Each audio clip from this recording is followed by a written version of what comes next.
គ្រូចាំមកស្រួលខ្លួនទេបើសិនជាសាលាដឹងថាឯងធ្វើពុតឈឺនេះធ្វើបែបធម្មជាតិខ្ញុំតាទេជឿកាន់មហារីកាហ្វេចាប់ពីថ្ងៃនេះតែចំណែកពួកអញហាមឲ្យគេញ៉ាំតាទេហើយចុះអានឹងស្អីគេមិនបានអត់ទៅសាលាច្រើនថ្ងៃម្ល៉េះ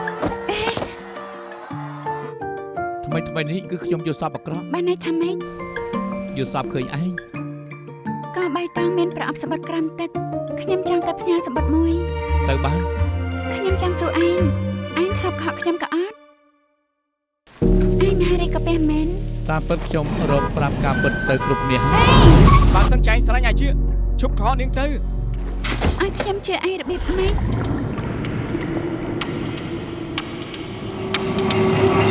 ជាមកខ្ញុ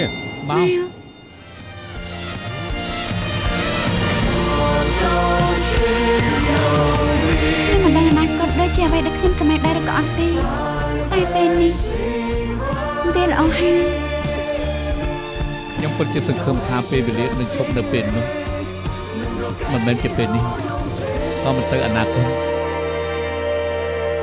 តែជារៀងរហូតទៅ让我拥抱你的姓名